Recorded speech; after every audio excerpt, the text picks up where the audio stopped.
We've all heard the phrase, one man's trash is another man's treasure, yet we often neglect that sometimes one man's trash is just another man's trash. And that's okay. Because the other man really likes trash. Can you blame a guy for having passions? I say not, idiot. Sorry. Folks, passion is a form of survival, not just financially, but spiritually. And yes, for some, that does mean trash. But is it truly about the trash? Or is it about the opportunity that the trash brings? It's a question that can only be answered by a hard-headed, full-blooded dickerer. Okay, yeah, I probably could have set that up better. Welcome to the good life, where there's no bosses and no rules. And it's all made possible by Uncle Henry's, a book that we use to make our living. Buying, selling, swapping, trading, or as we say, down East Dickering. Only the reality genre could bring us something like Down East Dickering, the 2014 History Channel show that, in my opinion, completely undersells itself with that opening. In the intro you just watched, you heard a Peter Griffin adjacent voice reference a publication under the name of Uncle Henry's, which can best be described as, okay. So you know how Christians have the Bible? Uncle Henry's is a weekly publication that comes out every Thursday all over Maine. And there's money to be made in every issue. You just have to know how to do it. The trick is to spend a little and make a lot. Hey, Taylor, what's that? When we find that thing that we just have to have, I'm gonna check that out. we dicker. So these guys are living, breathing, eating, shitting, and yes, dickering by the book, looking for a hot deal every day of their lives. Hot dicker, nice. And it is all led by, potentially, the single greatest man currently residing in the state of Maine, Tony Bennett. Oh, no, wrong Tony Bennett. This Tony Bennett. All right, guys, you ready? I am, hon. I want 2 eggs over easy. I'll have some ham with that. You got homemade toast? Yeah? Raisin? Mm-hmm. Tony Bennett, born and raised in Bethel, Maine.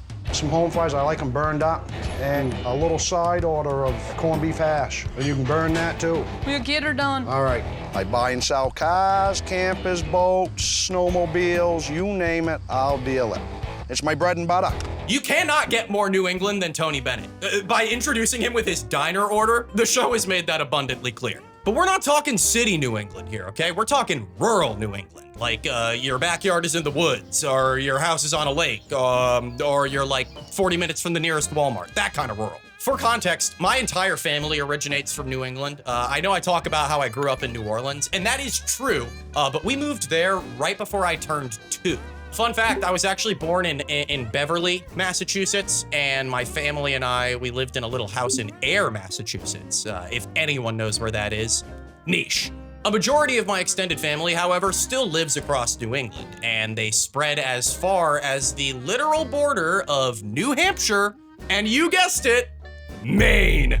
Without giving away too much information, it's an area not dissimilar to the area depicted here. And while I myself have not dickered in my time there, after watching this show, I'm sure I've run into some people who have. My team is Stanley Codwell. We call him Codfish. Thank you, hon. Cool, thanks, man. We'll be back. My back's getting real bad, and Codwell's back ain't much better. Between us, we got almost a whole back. And then, of course, Duke. Duke, go Yup, there you go. I'm sold. I'm sold. Don't introduce anyone else. Please. Duke is the best character on the show. Hands down. He's such a chiller. Codfish, whatever. I like Duke. I got so attached to him after binging the show that I cried when I found his memorial post on Tony's Facebook page. True story. We'll take a closer look at that page a bit later. Right now, though, the only page I'm interested in looking at is every single one inside of Uncle Henry's. Oh, there's something right there. What is it? Oh, it's under miscellaneous, this and that. A little bit of everything. Come take a look. I was calling about your ad in Uncle Henry's. What do you got? It says this and that and that and this. I got everything. I got trailers. Is it? I think I recognize your voice. Is this Crazy Cornell? This is Crazy Cornell. We'll see you at 1 o'clock. Yeah, who else would it be? Immediately going out to meet a guy that adds the word crazy to the front of his name is not exactly what I would qualify as episode 1 activity. But hey, we dicker! Anyway, I get they're trying to do the whole alliteration thing, but I don't know if crazy would be my go-to descriptor for this guy. Hey, what's going on? Hey, how you doing? Not too bad. What's old Cornell been up to? Not much. All right, so Snowmobile down there, what's that? I guess crazy isn't the wrong word. It's definitely a word. But upon seeing him, my focus is drawn to literally everything other than his name. Like, what an inventory. He's got the cigarette and the coffee equipped, the ferret companion, the landline strapped to his hip. Hey, what's going on inside that guy's house? I'm suspect. Said no one. I clearly underestimated this guy's potential because he also possesses an old John Deere snowmobile that Tony seems very interested in. So I think that means we're about to watch our first Dicker. There's no windshield, the throttle's broke, caliper's missing. I don't care. You don't have to buy it. What's the best you do on it, cash money? $1.50. I'll give you $1.25. No, $1.50. Rusty Sled Restorations offered me $2 for They've it. been after it too, Rusty Sled? Yeah. Yeah. $150. Let's go, baby. What a deal. Again, crazy? I don't know. More like sensible business practice. Anyone else notice the guy's fly was down that whole time? Talk about a dicker. Hey, too fucking easy. In addition to that, you may recall that the ad in Uncle Henry's mentioned a little bit of this. This, quote unquote, being a Folgers coffee bucket filled with old hubcaps and hood ornaments at a starting price of $150, which Tony reads to filth and walks away with for $50. That seems to be the standard in these negotiations. It's rather ironic. Like, they really want the item, but their strategy is just to point out everything that sucks about it so that they can get it for the price they want. It's genius. Like, you can't say it doesn't work. Tony just walked out of there with a snowmobile and a bucket of vintage car parts for $200. Now, of course, the snowmobile, that's a given, you know? Now they got a snowmobile. But I'm sure you're wondering what Tony's planning on doing with all of these hubcaps and ornaments. Sure, they're vintage, but take that word out. Then what do you get? Stop right there. Stop what you're doing. I'm gonna help you. Word on the street is your personal information is at risk, and I'm not going to let that happen. So allow me to introduce you to Incogni, the sponsor of today's video. Incogni helps you protect your privacy and take your personal data off the market by reaching out to data brokers on your behalf, requesting your personal data removal, and dealing with their objections. This data could be anything from your full name, to your email address, to your phone number, to your social security number. Who wants that? Not me. Allow me to give you an example. Here's a website where I know my information is available, and it's accurate, because I approved it. But take a look at all of these examples that Incogni found on my behalf. This is crazy. Perhaps you're a more seasoned information remover. Perhaps you've dealt with this situation before. Well, guess what? Incogni has a new custom removal feature in the unlimited plans. If there is a specific website where you know your information is listed without your permission, you can point that out to Incogni and they'll take care of the rest for you. Now, thankfully, that's not the case for me, but just take a look at how much work Incogni has done on my behalf in just under a week. The long short of it, guys, I don't want to be stalked by criminals. That doesn't sound very fun. If that's a sentiment that you resonate with, then I would highly suggest going to incogni.com/AndyKing and using code AndyKing for 60% off. Incogni helps wipe yourself from the internet. They can't harm you if they can't find you. Click the link below to claim your 60% off and get your personal data off the market. The key is to know your customer and to know the things that they won't be able to resist. Somebody had quite a collection, didn't they? I'm gonna watch him. I'll try to feel him out, read him a little bit. Even if he's trying to hold a poker face, when he sees that piece that he likes, his leg's gonna start twitching, or he's gonna start dancing a little, or his voice is gonna change. I mean, yeah, sure, bro. Whatever you say. Yeah, these are definitely some interesting pieces. I just can't say I'm finding anything that's jumping out to me. Oh. Hey, there you go. Looks like you might have found something you like, huh? No! We're quickly moving into playground territory here. This is how me and my buddies were moving during recess with our underground silly band market. Again, though, call it what you will, because Tony's right. This guy is all over this one ornament. One ornament of a collection that Tony acquired for $50. Bottom on that. So I'm thinking like 150 maybe. Oh, 200, easy, right? easy. Whoa, 500. That's the best I can do on that. $500? Unless that shit was Henry Ford's literal butt plug, you're getting your ass jumped for that one. Surely he wouldn't have rifled through the bargain bin if he had known that the bargain started at $500. 400 right now, and you can have it. You need to finish this project, and that's gonna finish it. $400 cash. God damn! And all that before 10 a.m. Maybe, I don't know, I'm making it up. Assuming the same can be done with each of the other items, show me no more, here's my 2 weeks notice. But I'm not the only one fiending for a dicker right now, and neither is Tony, because his team is only one of 4 that this show follows. See, Uncle Henry's isn't just a place to acquire and sell. It can also be used to employ.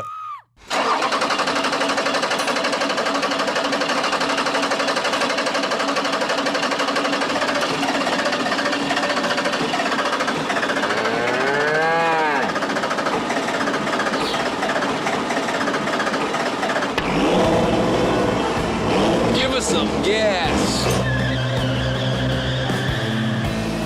This is Yummy and his son Mitchell. They are, huh? Oh, you wanna know why his name is Yummy? Yeah, I mean, that's fair. My name's Yummy. I got the name Yummy from a young lady I went on a date with. I can't really tell you the true story of that. Okay, stop talking now. As far as personal rankings go, I'd have to say this team is my second favorite, mainly because they just love each other so much. It's incredibly moving. It's also because they consistently manage to sign themselves up for the wildest jobs, regardless of their skill level. As long as it makes sense conceptually, they will attempt it. The best example of this takes place in the show's second episode when they agree to extract a bell from a bell tower of an abandoned church. Just the two of them. So this ladder goes up to the attic, and then you need another ladder when you're in the attic that goes up into the bell tower. And the problem is there's been water seeping in here. Yeah. So I wouldn't trust it. Okay, wait, so then low-key, what do you want them to do? Right? Am I crazy, or did he basically just tell them, go up there, but actually you can't go up there? Honestly, I'm not sure which party is more ill-advised here. The guys who took the job, or the guy who put an ad for the job in Uncle Henry's, very well knowing these were the type of guys that would show up. Doesn't matter either way, because this guy needs to get rid of this bell ASAP. And these guys need money. This is dangerous up there. Yeah. But I know one thing, if you don't get it out of there pretty soon, it's gonna be on the ground Come down here. in pieces. I don't know what's holding it up there now. Right. I need a crane to get this bell out.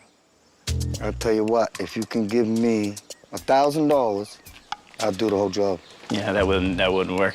1,000, definitely that won't work. Okay, well then fuck you. Sorry, did you not just spend the past 10 minutes with these guys showing them how unreasonably difficult this task was going to be? What did you show up with, a fucking Google Play gift card? A crane rental alone is probably gonna run you like 8 to 12K. And I know this because I reached out to a construction company. Shout out to my goats at Positive Lifting 24/7 Cranes and Construction. They gave me the info I needed in under 5 minutes. I might have gotten the person on the other end a little excited when I said I was doing research though, because they followed up again to let me know that sometimes the same crane can be upwards of 25K depending on the pick. Yummy is giving this guy the opportunity of a lifetime, but he can't afford it. Which tells me a couple things, okay? First of all, the guy is definitely a Catholic. Only a Catholic would purchase an entire church just to salvage the most valuable item inside. But he also strikes me as a rather seasoned employer. What I mean by that is that he has absolutely no idea what he's just asked these guys to do, and he never will because he can't do it himself. This puts them at a standstill, which around these parts gets people pretty worked up because they don't like to stand still. They like to dicker. What do you got to trade? Well, I don't really have much else, really. I have granite. I have some used floorboards. What about a granite post from my mailbox? Can that be part of the deal? Yeah. Oh, I know what you can give me. It's so easy, and Mother Nature helped do it. Yeah. I want a bushel of pears. What? Apparently, Yummy noticed a pear tree behind the church on the way in. He's really into fruit-based deals. I think this is like 1 of 4 in the season. In episode 3, he made a deal that allowed him to go blueberry picking on this guy's farm for 2 whole seasons free of charge. The guy's good, what can I say? So, Yummy and Mitchell are gonna be taking home $700, a granite post, and a bushel of pears, which in terms of value, somehow totals $975. While these perceived values may come to fruition somewhere down the line, it doesn't change the fact that they're going into this job $300 down. And they still need to get that crane. Thankfully, everyone on this show knows a guy, or like 20. So they're going to attempt to hire this crane with no cash. Well, I've taken a couple of them out. Oh, you have? Yeah, and I put a couple of them back in Waterville. Ain't gonna take me more than an hour. I'll do it for you for a couple hundred. You will? Yeah, cash. Shit. Okay, now they're $500 down, but they're finally able to harness up and get this shit done. How, you're wondering? Well, it's actually pretty fascinating. They literally just go up in a bucket crane, cut a hole in the side of the tower, hook the bell, and rip that sucker out of there.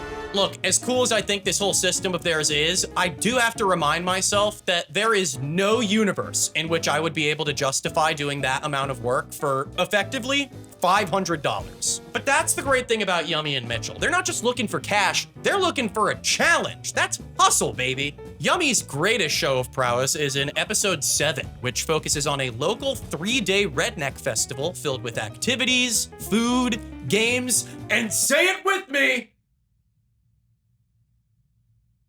oh, okay. Way to fuck me over. Down East Dickering. We're actually doing a wedding this year. You mean at the Rednecks? Yes, we're gonna have 2 young kids getting married. Yep. I'm trying to find somebody to marry them.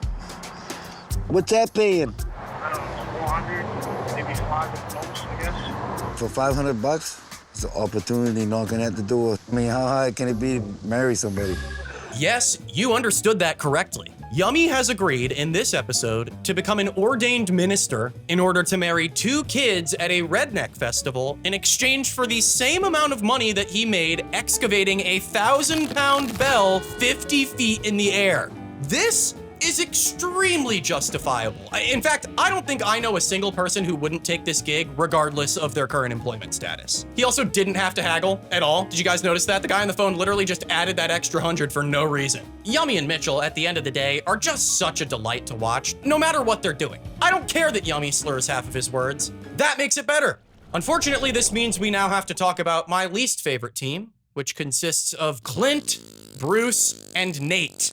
Ugh, even rolls off the tongue poorly. Most of my issue with this team comes from their leader, Clint. He just has a tendency to be a bit of an asshole. I love Dickering because I come and go whenever I want, and I decide where I'm going to do it and when I'm going to do it. I'll look for a job and help wanted. Wanted, obese male. Here it is. That hurts. That does hurt. Yeah, how would you know, jerk? I don't know, like, yeah, they're joshing, but personally for me, that would hurt, okay? It's a little much. Also, Nate, yeah, that's Clint's future son-in-law. So, I love you, Papa. Bruce is fine. I don't really have any strong feelings about him. He's also only there like half of the time, so I'm not really sure why they consider him part of the unit. He mostly just sells cars. Like, he makes a living selling and buying cars. So, like, he's got his own thing going on the side. Frankly, I just want to talk about Clint for a few moments because he is so good at not making money. In episode 3, he accepts a job that requires him to construct mini buildings on a paintball course, a task that he believes can be completed in 1 day. In exchange, Clint has requested something a bit untraditional, 1 free paintball session as a surprise for Nate, perhaps to smooth things over after that obesity comment. And Clint must feel very bad, because on top of this, he's planning to pay Nate out of pocket, starting this project off fully in the red. Now, remember, the agreed upon payout was based off of 1 day of work. So, let's go ahead and see how that day of work went. It's been a long day. I'm starting to realize there's no way we're going to get this done today. We're out of here. When me and Matt talked, it was just building buildings. We get there's buildings in the way. We need to take those down. The walls are supposed to be prefab, but they're just frames. This is a lot of work. Well, whose fault is that? Sounds like you should have asked a few more questions before accepting $0 for this job. Now you owe Nate $250. Despite bringing Bruce along with them for day 2, they are still unable to finish the job. But here's the best part. When Matt, the facility owner, shows up at the end of the day to check on them, he realizes that they have absolutely no idea what they're doing. Here's what you do. Get your tape measure, find out where your problem is. Don't nail this on yet. Here's what you do. Start at the bottom, measure up 8 inches, make a mark. We need the 2x2 put on here. It's not supposed to go in between. You're a relatively young man. Do you know how to use a hammer? The more layers they peel back, the less bad you feel. You know, it was one thing when they miscommunicated, it's another to be incapable. Clint ends up going to Matt at the end of the day to basically press him for more money, fully knowing that he got himself into this situation. I don't feel like you screwed me. I feel like I didn't ask enough questions. Believe it or not, Matt does end up coming around by pitching in a few hundred more once the job is done, which I thought was pretty huge of him. Like, truly, as the employer, he had no reason to do that, but he did. And thank God, because guess how much Clint's walking out with now? Nothing. Yeah, fellas, enjoy the paintball, but more than anything, doesn't that job just sound so boring compared to ripping a bell out of a tower while smoking a cigarette, or just like being Tony? Hey, speaking of that guy, let's check in with him and see what he's up to real quick, huh? Trying to get rid of that 66 Buick. You ain't got no interest in that right now, do you? Not really. No. Well, if I hadn't got rid of the one I sold to you, I wouldn't have got rid of it enough to make anything. Give me a minute. I gotta.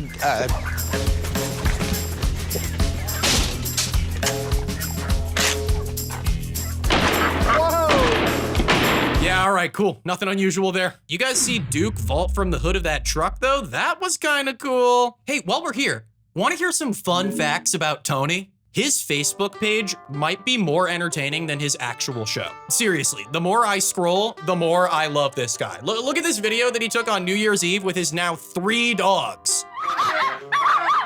What is it, everybody? Happy New Year! Happy New Year! After looking through his mentions tab for a few minutes, I found a link to a news story from 2021. Turns out Tony ended up catching beef with local authorities because he was caught picking up garbage behind Walmart. 3 years ago, I brought it to their attention at several of their stores in the Western Mountains of Maine here, and here we are still. Yesterday, he took matters into his own hands, literally.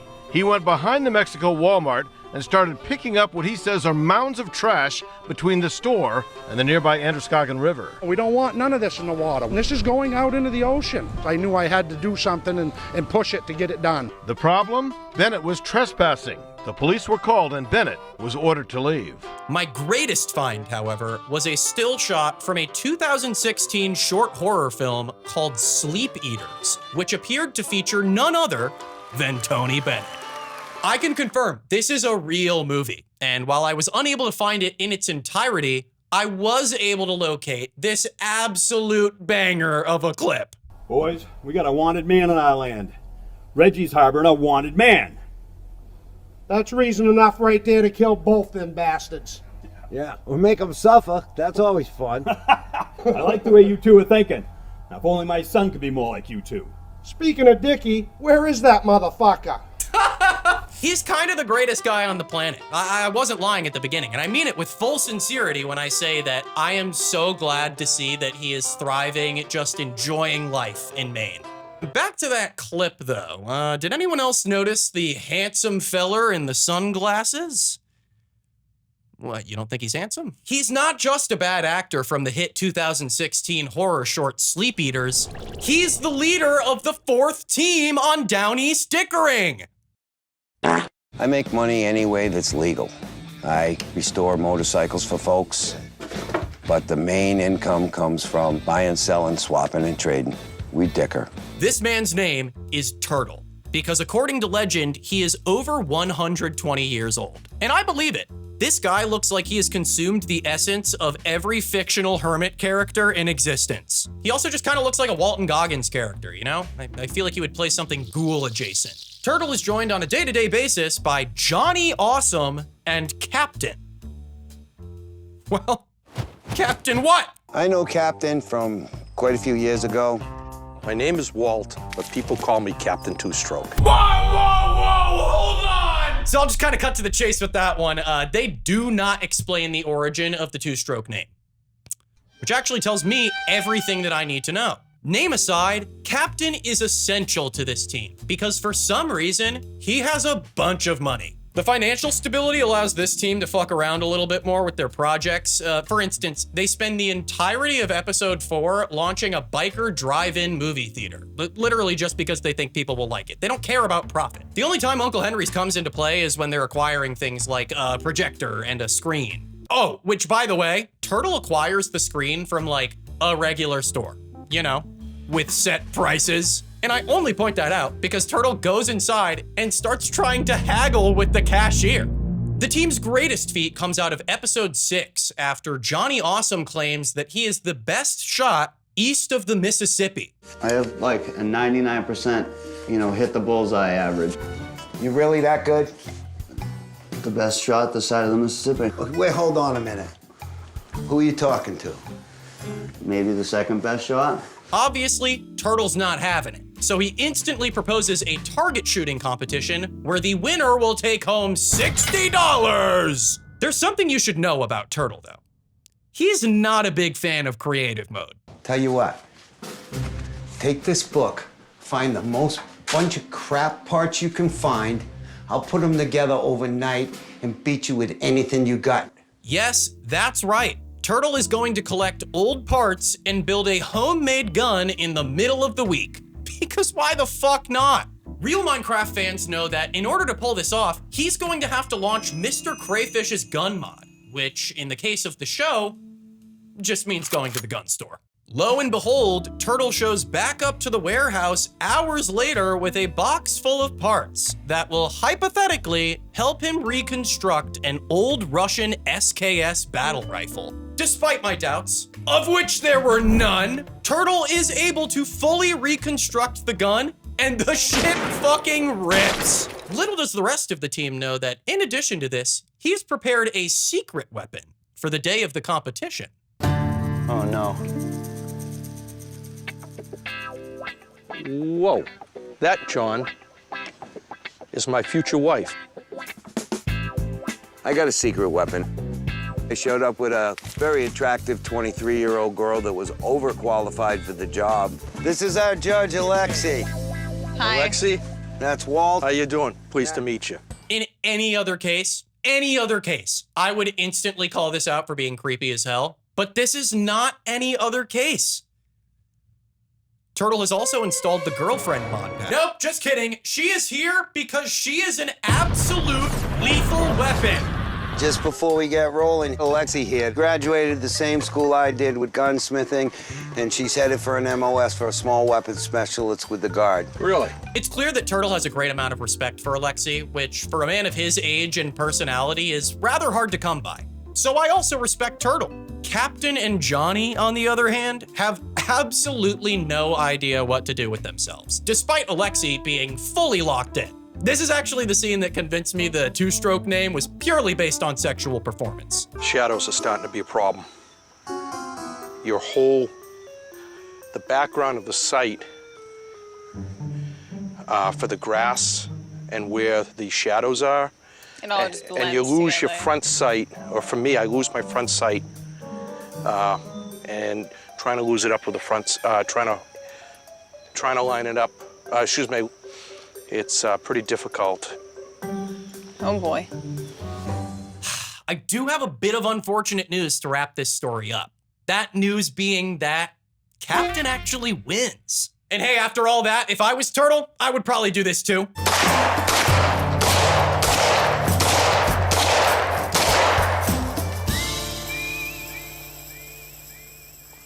I feel better. But I'm not Turtle, or Captain, or Johnny, or Yummy, Mitchell, Tony, Clint. Well, yeah, I'd never want to be Clint. There's like an unreal amount of stuff that I could have covered from this show that I may consider doing in another episode. My favorite moment that I didn't get to cover just because it didn't fit in sequentially was when Mitchell and Yummy try to dicker for a party room at the Ramada Inn. It's so good. It's like fully a chain inn. And they're trying to dicker for a conference room or something. It's great. It's all for like Yummy to have a big birthday party at the end, and Mitchell spends the whole episode putting it together for him. Once again, so touching. I mean, I love this show so much. This got to be top 3 reality shows for me. It really is just so perfect. It has 2 seasons and it needs nothing more. It's so great to watch a show like this and then see what these people are up to now, especially when they're just living such a chill life. God, this makes me so happy.